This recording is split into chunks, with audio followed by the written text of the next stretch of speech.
kabur nggak kabur, yang pasti saya tahu bukan karena Yesus kurang kuasa, bukan karena Yesus kurang iman, bukan karena Yesus tidak mempan, bukan. Dari sisi Yesus dia perfect, dia sempurna. Tapi kenapa tetap orang ini di step 1, langkah pertama tetap kabur, kita nggak tahu. Waktu Tuhan, bukan waktu kita. Tapi tugas kita, ini yang saya tahu. Tugas orang-orang yang bawa orang buta ini, termasuk tugas orang buta itu hanyalah tetap percaya.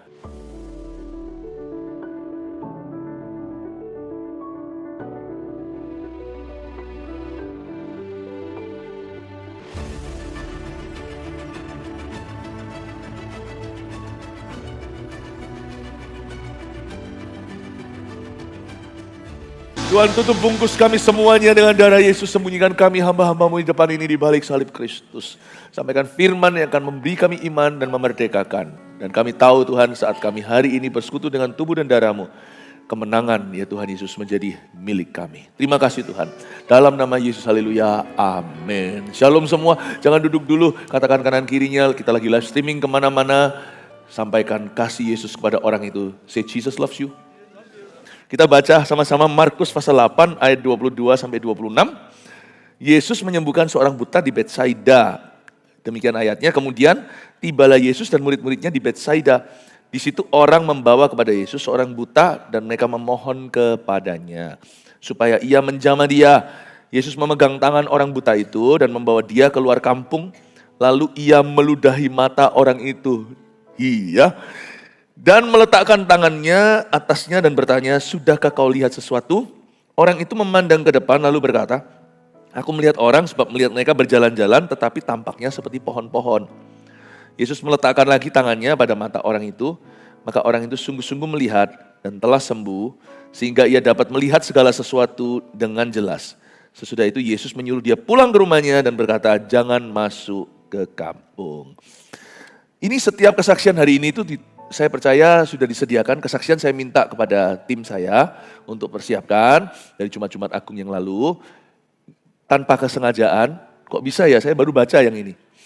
Saya baru teliti. Ternyata ini kesembuhan yang sifatnya seperti progresif. Tapi nggak lama-lama sih, besok pagi.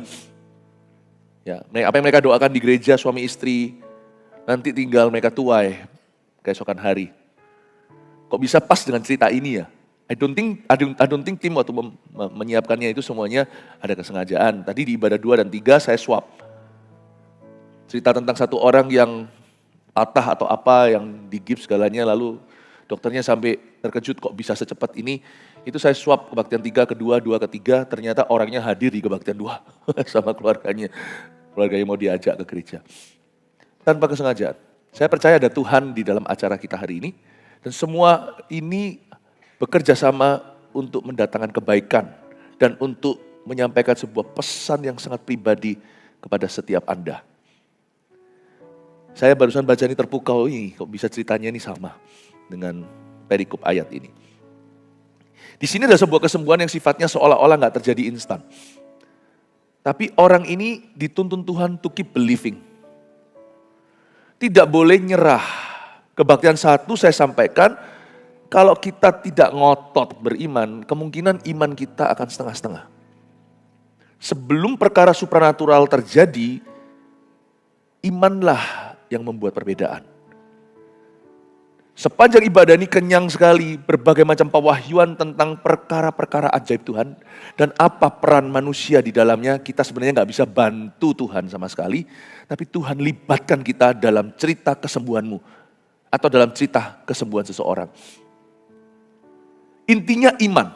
Seharian ini penuh, infused with faith. Seharian ini benar-benar dipenuhi pesan ini dengan iman dan iman kepada firman Tuhan, kepada janji Tuhan, iman kepada pengorbanan Yesus di Golgota, iman kepada Yesus Kristus, iman kepada nama itu. Kita baca ayat 22, kemudian tibalah Yesus dan murid-muridnya di Betsaida. Di situ orang, entah siapa, membawa kepada Yesus seorang buta. Dan mereka memohon, berarti bukan hanya satu. Beberapa orang membawa seseorang yang buta ke Yesus. Dan mereka yang membawanya memohon kepada Tuhan Yesus supaya Yesus menjamah dia. Karena mereka percaya kalau dia jamah, pasti sesuatu terjadi. Di ayat 22, Yesus melibatkan orang lain untuk kesembuhan seseorang. Yesus memakai satu sarana yang sampai hari ini masih dipakai Tuhan, yaitu doa syafaat. Ada orang yang berdiri antara seseorang dengan Tuhan dan berseru-seru kepada Allah.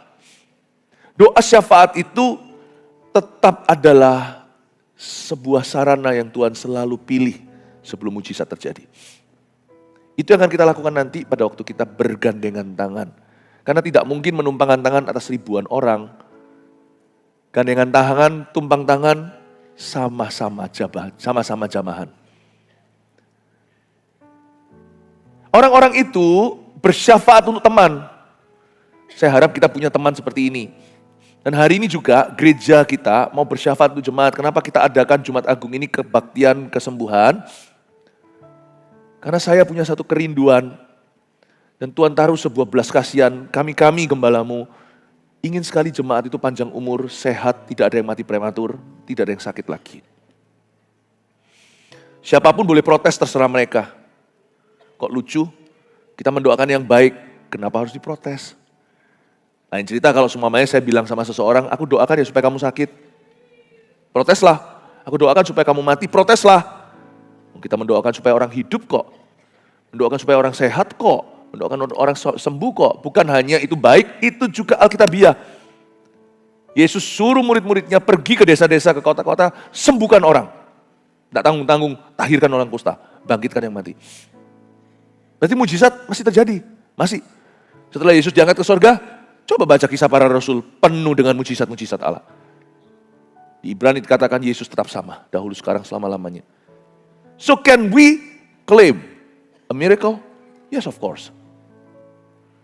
Kita anak-anak Tuhan kan, kita anak-anak Abraham kan, kita anak-anak iman kan.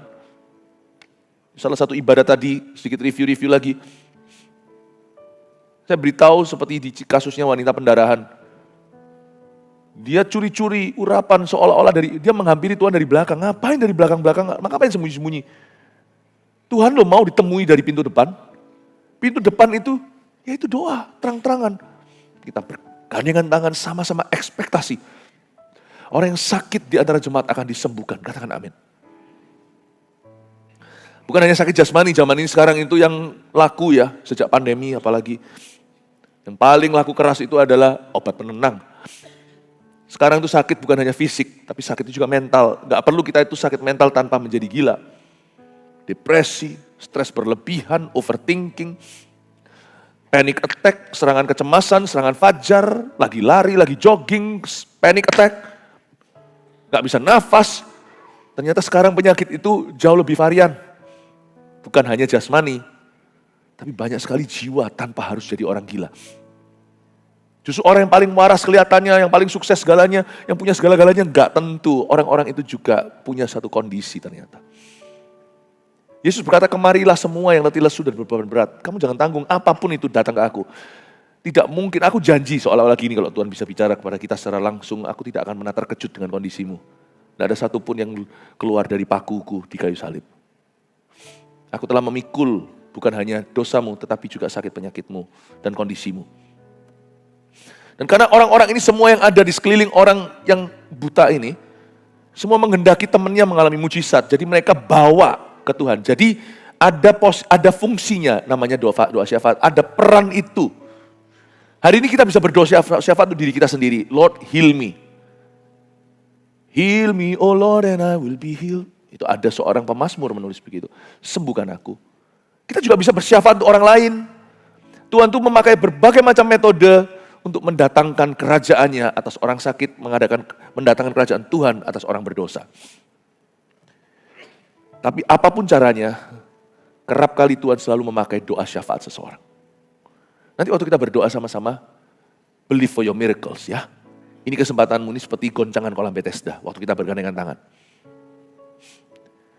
Dan mereka memohon kepada Yesus supaya ia menjamah dia. Kita lihat ayat 23, Yesus memegang tangan orang buta itu dan membawa dia keluar kampung. Jadi bayangin buta dibawa keluar kampung, dia tahu siapa kau, siapa kau. Kasihan. Tapi Yesus pasti lemah lembut sehingga orang itu tidak takut. Sekalipun orang itu belum sembuh, orang itu damai sejahtera. Kita tidak usah tunggu sampai sembuh dari sakit penyakit kita baru bisa mengalami damainya Tuhan. Kalau Tuhan yang pegang tanganmu, kalau Tuhan ada di perahumu, jangan takut. Overthinking jadi gak relevan. Kalau fokus kita ke Tuhan, makanya itu dari tadi waktu kita lagi perjamuan kudus, saya selalu seperti suara itu terngiang-ngiang, turn your eyes upon Jesus. Kalau kita matanya tertuju pada Yesus, orang buta aja matanya tertuju ke Tuhan. Ini orang buta yang dituntun keluar kampung. Iya kalau kampung zaman dulu itu aspal. Kampung zaman dulu itu ground jalan. Dituntun Tuhan, orang buta aja bisa mengarahkan pandangannya ke Tuhan. Buta padahal. Kita yang melihat kok susah percaya. Dituntun sama Tuhan keluar kampung. Asal Yesus ada di perahumu kau jangan takut. Kalau kita fokusnya ke Tuhan Yesus ya, semua perasaan panik kita itu akan pergi dan sirna, pergi sendiri. Gak usah kau tengging dia pergi sendiri karena itu bukan setan. Kecuali kalau setan memang datang untuk menghasutmu. Tapi kalau memang pikiranmu lemah, kuatkan iman. Dengan otomatis pikiranmu akan kuat. Rahasianya satu, bukan psikiatris. Bahkan bukan ke psikolog segala, meskipun tetaplah akan ada peran-peran orang berbeda. Saya tidak mematahkan semua, saya tidak mematahkan pintu-pintu yang baik dalam kehidupanmu. Tetapi kalau kita dekat sama Tuhan, itu banyak masalah sudah selesai sendiri. Ya, masalah hati itu 90% resolve. Sudah selesai sendiri. Hai jiwaku pujilah Tuhan, tenang teduh dalam kasih-Nya Tuhan. Semua akan indah pada waktunya. Selesai sendiri, gak perlu minum obat. Saya gak sarankan tetap ke dokter kalau memang Anda gitu, gak bisa langsung putus. Orang-orang pakai obat-obat yang begitu penenang, obat tidur, dan segalanya itu tetap harus akan ada proses regresifnya sampai bebas dari obat itu. Saya tetap sarankan Anda pergi kepada orang-orang pada yang profesional untuk Anda dituntun. Tetapi ingat ya, obat itu bukan solusi. Dia solusi cepat, bukan solusi jangka panjang. Selesai sendiri. Kalau Yesus yang tuntunmu. Buta pun berani keluar kampung sama Yesus. Kok saya rasanya di ibadah terakhir ini, saya kok dituntun Tuhan untuk bicara tentang kondisi mental ya. Kayaknya banyak orang yang akan mengalami kesembuhan itu lewat onsite maupun online yang menyaksikan. Ini bukan rencana saya loh, waktu saya baca ayat-ayat begini itu nggak ada pikiran saya ke sini, kayak saya itu disetir sama Roh Kudus ke sana. Ya sudah saya nurut. Be healed my friend, dari semua kondisi jiwamu yang tidak menentu. Yesus memegang tangan orang buta itu, melompat di dadaku waktu saya baca ini barusan. Yesus memegang tangan orang buta itu, beritahu pada mereka yang melihat. Kenapa mereka buta iman? Kenapa mereka tidak mau memandangku? Dan ia membawa dia keluar kampung lalu ia meludahi mata orang ini. Yang ini jangan ditiru. Saya mau meniru Yesus. Tuh. Kita cukup tumpang tangan, katakan kanan kirinya, untung kita cukup tumpang tangan. Paling gandeng tangan ya. Hari ini Pastor Philip tidak akan meludahi kita, haleluya. Lalu ia meludahi mata orang itu dan meletakkan tangannya atasnya dan bertanya, sudahkah kau lihat sesuatu? Kenapa Yesus meludahi? Ini tidak, sekali lagi tidak untuk ditiru, tetapi Tuhan itu ada di dalam cerita lain, dalam kitab Injil di mana dia meludahi lalu mengaduk-aduk dengan tanah. Memang kedengarannya menjijikkan, tapi Yesus itu beda. Dia anak Allah, lalu ditempelkan ke mata orang itu ceplok. Lalu suruh mandi di Siloam, bukan mandi lah, suruh raup saja. Dia melek seketika. Kenapa Yesus bisa, kita jangan? Ya, karena Yesus bukan kuman. Yesus bisa karena dia anak Allah. Dan Yesus lakukan itu untuk menceritakan bagaimana sesungguhnya terjadi di kitab Kejadian waktu dia mengaduk-aduk tanah, ciptakan Adam dan Hawa. Adam terutama. Yesus lakukan itu karena dia pencipta. Dia mau cerita sama semua orang Yahudi langsung ngerti itu maksudnya. Orang yang buta gak ngerti apa ini kok tiba-tiba dingin-dingin, hangat-hangat. Facial. Masker. Maskernya Yesus buat orang buta melek. Orang butanya nggak tahu, tapi sekelilingnya semua tahu. Itu orang-orang yang semua melek tapi buta rohani itu langsung mengerti apa yang Yesus cetuskan di depan mata mereka. Akulah, I am, aku ada di sana. Waktu Abraham bahkan belum ada, aku ada ketika aku ciptakan dunia dan manusia dari debu tanah. Spare partmu, termasuk bola matamu, kornea, semua itu aku tahu gimana memperbaikinya. Ceplok. Raup. Dia meludahi kali ini. Menunjukkan hal yang sama. Dia memberitahukan bahwa aku maha kuasa. Makanya mereka mau merajam Yesus, mereka mau bunuh Yesus kan. Karena ditanya siapa kau? I am who I am. Kalau kita kan aku ya, siapa yang gak tahu. Kalau orang Yahudi tahu pakai kata aku tuh gak boleh sembarang pakai. Aku adalah aku itu artinya I am God. He is God, you know. Yesus itu adalah yang maha kuasa. Dan kalau kita percaya dia bisa, kita harus percaya dia mau. Kebaktian sebelum ini tadi saya jelaskan bedanya percaya dia mau dan percaya dia mampu. Kita harus percaya dua-duanya. Dan Yesus bertanya, sudahkah kau lihat sesuatu? Tapi ironisnya, kok enggak langsung plong melihat? Yesus kenapa bawa dia masuk dalam proses kita enggak tahu karena Yesus daulat. Kadang-kadang caranya begini, coba lihat Anda baca kitab Injil, enggak ada cara Yesus satu yang sama. Cara kita aja yang sama, kita jangan aneh-aneh. Gereja Tuhan hanya berikan mandat simple saja, yaitu tumpang tangan. Markus 16, tanda orang percaya. Mereka meletakkan tangan, orang itu sembuh. Dan ada satu ekstra buat para hamba Tuhan, gembala sidang. Ada satu ekstra. Gembala sidang dan timnya, tim pengembalaan, dapat sesuatu yang ekstra di surat Yakobus. Karena Yakobus adalah seorang gembala sidang. Dia gembala sidangnya Yerusalem. Dia berkata, oleskan dengan minyak, pakai minyak. Bisa iya, bisa enggak apa-apa. Tapi dia sarankan. Tapi bukan karena minyak itu sakral, tapi doa yang lahir dari iman yang membangunkan orang sakit itu. Tapi kami para hamba Tuhan dikasih satu lagi reminder kalau minyak itu tidak turun-turun, kita mulai jarang doakan jemaat yang sakit atau orang sakit. Itu minyak bukan untuk orang sakitnya saja, tapi minyak itu untuk kita rajin mengingatkan kita untuk terus memastikan minyak itu kosong pada akhir bulan. Kita terus doakan orang. So it's not the minyak, you know. Tapi the iman.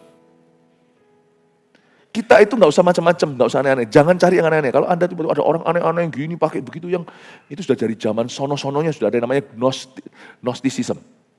Itu orang Kristen yang ngerohnya itu luar biasa.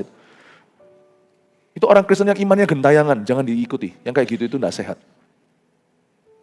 Kalau kita simple saja, tumpang tangan. Yesus boleh karena dia yang maha kuasa, kita bukan. Yesus meludah. Jadi jangan sampai ada orang yang praktek, mari habis ini siapa mau sembuh? Aku buka praktek meludahi. Tanya aja, kamu kira kamu Yesus? Kalau kamu kira kamu Yesus, ayo kita salibkan. Salibnya gak berani, cuma mau ludah-ludahan. Rendah hatilah kau. Baik anak Tuhan, orang Kristen, hamba Tuhan. Kau dan aku bukan Yesus. Tapi kalau kita tumpang tangan, itu legal. Karena Tuhan yang suruh. Lay hand. Kesembuhan ketika Tuhan bertata di atas pujian, do that, lakukan. Tapi sekarang Anda mengerti ya, dalam kesembuhan ilahi ini. Tapi kenapa sekalipun metode, hanya Yesus yang punya metode yang benar-benar tidak disangka. Dia bisa bicara satu kata, nggak bicara apa-apa. Dia kadang-kadang pakai kata-kata, satu kata, maka hamba seorang perwira disembuhkan dari jauh. Lain waktu, dia datang sungguhan. Dia sampai di sana, pegang mertua Petrus, tidak pakai kata-kata sama sekali, tidak ada kalimat, dia pegang, dia jamah. Ku jadi baru, langsung demamnya pergi. Ada lain waktu dia pakai ludah, dia ada waktu lain dia masukkan jari ke telinga orang.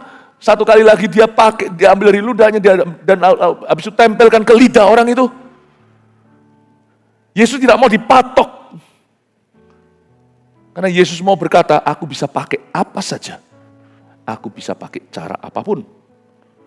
Tapi kali ini saya nggak ngerti waktu awal baca. Kenapa kok sekalipun anak Allah yang begitu maha kuasa, lebih dari apa yang manusia katakan sakti, dia itu maha. Kok bisa setelah dia meludahi mata orang itu, ketika dia tanya, sudahkah kau lihat sesuatu? Orang itu memandang ke depan, ayat 24, lalu berkata, aku melihat orang, puji Tuhan. Siapa tahu orang ini buta dari lahir, tapi kalau orang buta ya buta lah dari lahir atau enggak. Buta ya buta, sama itemnya enggak kelihatan. Kalau sampai dia melihat orang, sebab melihat mereka berjalan-jalan, tapi tampaknya samar-samar seperti pohon yang gerak-gerak.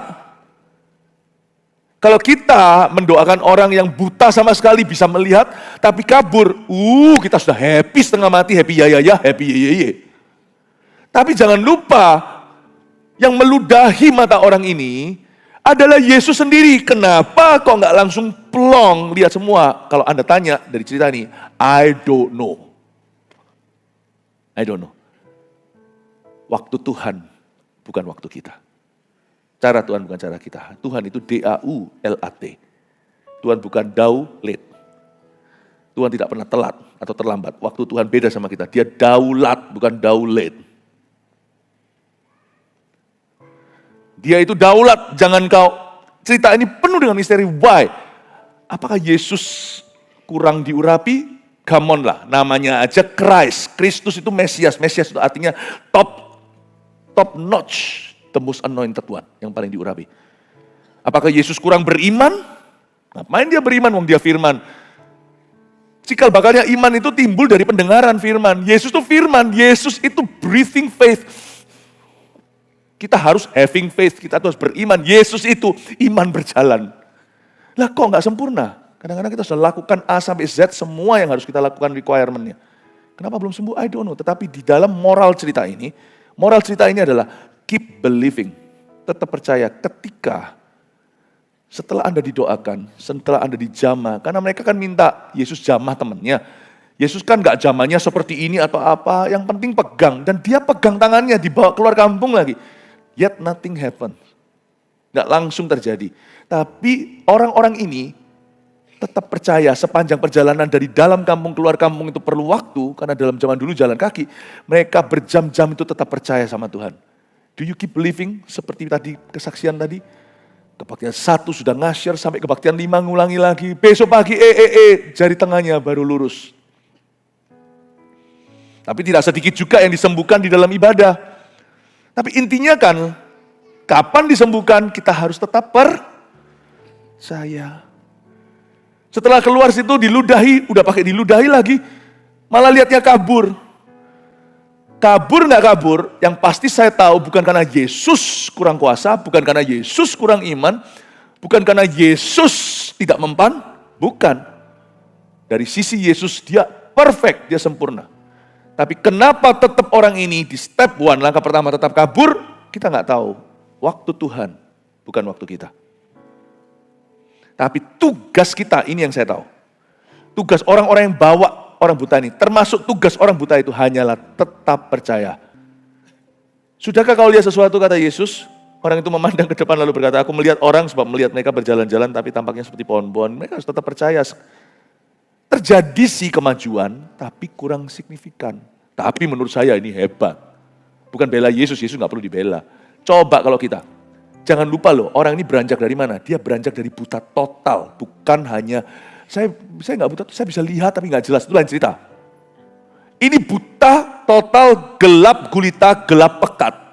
Nggak lihat apa-apa. Dan Alkitab tidak mencatat apakah, paling tidak di perikop ini, apakah dia dari lahir atau bukan. Rasanya sih nggak ditulis sih. Kemudian tiba-tiba Yesus, nggak ada. Di lain perikop juga cerita yang berbeda, dari buta dari lahir. Ini butanya tuh T-O-T-A-L, total. Untuk dia bisa melihat orang, dan seperti pohon, jalan-jalan. Berapa minggu yang lalu, sebelum hari raya, pas saya nggak khotbah, lagi ada di Surabaya Barat, di rooftop sini saya lagi nge-share di depan, salah satu ibadah, ada seorang yang didoakan didoakan, saya doakan. Matanya, mata jemaat nggak bisa melihat. Saya tanya, nggak melihatnya seperti apa? Nggak melihat jelas atau nggak melihat sama sekali? Nggak melihat sama sekali, didoakan, lalu dia melihat, saya melihat. Saya melihat seperti wujud orang, nggak ngomong seperti pohon. Tapi dia melihat seperti wujud orang. Wow, saya udah senang setengah mati, tapi jangan lupa daratan. Senang sih senang, doakan lagi, wong dia baru melihat wujud. Tapi untuk dia bisa melihat wujud dari 0 sama sekali, itu ya, wow, so happy. Tapi jangan too happy, kita lupa, belum kelar kerjaan kita, doakan lagi. Untung saja aku tidak meludah. Ya janganlah ya. Tapi paham maksud saya, akhirnya didoakan lagi. Ya segitulah, lalu habis itu orang itu melihat lebih jelas. Tentunya Yesus tidak sama dengan kasus saya. Kalau kasus saya sih karena saya ini lemah iman. Kalau Yesus kurang apa? Saya beritahu ya, sesempurna apa? Yesus lagi ajari, dia sengaja cipta. Karena cerita ini nanti akan jadi Injil. He is doing this for us. This slowness for us. Untuk jemput kita ini loh yang sering ragu ketika berdoa. Atau ketika dapat jawaban parsial. Moral dari cerita ini adalah, tetaplah kau percaya. Sekalipun kalau ada kemajuannya kurang signifikan. Tetapi tetaplah percaya, just keep believing. Keep believing, terus percaya Bapak Ibu. Ayat 25. Yesus kalau kerja pasti tuntas. Namanya Jesus Christ kok. Yesus Kristus. Yesus meletakkan lagi tangannya pada mata orang itu. Maka orang itu sungguh-sungguh melihat, di sinilah mujizat. Maka orang itu sungguh-sungguh melihat dan telah sembuh sehingga ia dapat melihat segala sesuatu. Segala sesuatu itu dites sekali. Baik bisa melihat tulisan, angka, bisa pegang hidung orang, tahu telinga, bisa lihat wujud, bisa lihat warna. Semualah. Yang orang lain normal bisa lihat, dia bisa lihat segala sesuatu dengan, bukan cuma biasa, dengan jelas. Meskipun kedengarannya slow motion, kalau Anda baca ayat-ayat ini sebenarnya cepat. Waktu setelah Tuhan meludah, dia lihat pohon, padahal itu manusia. Langsung Tuhan plok, kasih tangannya. Langsung dia melihat segala sesuatu dengan jelas. That's my Jesus. Tapi cerita ini saya coba bahas dari sisi, kok 2 kali. That's for me. That's for you. Yang sering ragu, Tuhan gak tolong. Pernah sekali saya lihat seorang teman saya, beda sekali dengan anak orang-orang Indonesia yang terlalu hati-hati kadang-kadang menjaga anaknya. Malah anaknya gak jalan-jalan. Bukan berarti silakan jalan masuk jurang, ya enggak. Saya pernah lihat teman saya bukan orang Indonesia, anaknya jalan, blak jatuh. Dia nggak geming, dia bilang, saya mau tolong, dia bilang jangan, nanti manja. Wow, kalau kita kan yang teriak dari grandma, mama, susternya semua, ini jatuh blak, nggak apa-apa. Dia angkat sama-sama. Ayahnya seolah tidak tolong. Proses itu dilalui supaya anak itu berani. Saya rasa salah satu pemahaman saya tentang ayat ini adalah kesembuhan Yesus yang tidak terlalu ngeri buat saya. Yang lainnya itu ngeri banget. Wah gak nyampe aku, kapan nyampenya ke situ? Yang ini relevan buat aku. Ketika aku ragu, ketika aku jatuh, aku percaya gak percaya, he loves me not. Ya, kupas itu kembang. Percaya gak percaya, Tuhan berkata keep on percaya, terus percaya. Ronde 2 pasti beda dengan ronde 1. Pray again, will you? Doa lagi. Ini sangat mendorong hati orang-orang yang sangat manusiawi seperti you and me, seperti Anda dan saya. Waktu kita ragu, waktu kita bimbang, waktu kita jatuh, dia berkata, come on, ayo bangun lagi. Pray again. Doa lagi. Belum sembuh ya kebaktian 1, kebaktian 2. Belum sembuh kebaktian 3, 4 belum sembuh, 4, 5 belum sembuh, ibadah masih bengkok jarinya. Besok pagi ya, tidur dulu, doa sama istri. Mesbah keluarga, boom! Jari tengahnya jadi 2. Enggak ya. Jadi lurus maksudnya. Ini ayat, saya berterima kasih sama Tuhan Yesus. Thank you. You slow down for me. For people like me. Slow down untuk kami. Untuk orang-orang kayak aku ini. I love Jesus. And now, let the weak say, I am strong. Let the poor say, I am rich. Because of what the Lord has done for us. And now, let the weak say, I am strong. Let the poor say, I am rich. Because of what the Lord has done for us. Give thanks. Ayat ini sebenarnya juga bunyinya begini, ini dari ayat. Engkau yang kuat menjadi lemah karena aku. Demi aku yang lemah ini supaya kau kuat. Kau yang kaya jadi miskin di palungan supaya aku orang yang miskin bangkrut total ini bukan hanya secara materi, khususnya secara sifat, supaya aku bisa menjadi kaya. Thank you Tuhan Yesus, Engkau mengosongkan dirimu untuk aku. Thank you for this story. Ini adalah cerita yang sangat dekat di hati saya. Tiap kali saya mengkhotbahkannya kan keluarnya lain. Tiap kali saya mengkhotbahkannya dari yang sama, meskipun mirip gak bisa lari dari perikop cerita, selalu kan beda. Karena ini 1001 warna di hati saya. This is Jesus fetching atau menjemput orang-orang yang kerap kali ragu dan bimbang untuk mengalami mujizat pada akhirnya. Seperti Anda dan saya. Tuhan itu yang nunggu kita, kapan kita akan terima mujizat kita. Bukan kita yang nunggu Tuhan. God is so good. Yesus telah meletakkan tangannya lagi pada mata orang itu, maka orang itu sungguh-sungguh melihat dan telah sembuh, sehingga dia bisa melihat segala sesuatu dengan jelas. Ayat 26, sesudah itu Yesus menyuruh dia pulang ke rumahnya, dan berkata, jangan masuk ke kampung. Saya nggak tahu apa yang terjadi, yang ini juga masih misteri, tapi intinya, Yesus ngomong sama dia, kamu sekarang sudah melihat kan, kamu sudah tahu jalan kan, kamu nggak usah dituntun kan. Oke, jangan masuk kembali ke kampung ini ya, pasti ada sesuatu di kampung ini nggak bagus.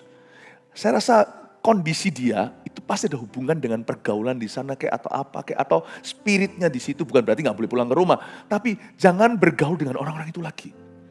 Mereka tuh pesimis, isinya itu hanya gosip, kepahitan, barisan sakit hati, nggak pernah mau kenal Tuhan, apa-apa pokoknya nggak percaya, apa-apa selalu pokoknya nggak percaya dulu. Tuhan bilang kamu jangan kembali ke kampung, sembuh sih sembuh kata Tuhan, itu mujizat ke-1. Itu karya besar loh, tapi karya terbesar itu perubahan hidupmu. Yang Tuhan kejar itu ternyata bukan si buta itu melihat saja. Yang Tuhan kejar ternyata adalah supaya berubah hidupnya. Jadi mujizat terbesar itu bukan kesembuhan fisik ternyata.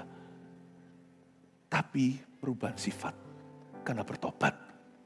Jangan-jangan Tuhan slow-mo-kan dia 2 kali itu untuk melatih iman orang itu. Karena nanti dia harus menghadapi teman-temannya yang ajak dia enggak. Dia harus berani berkata tidak.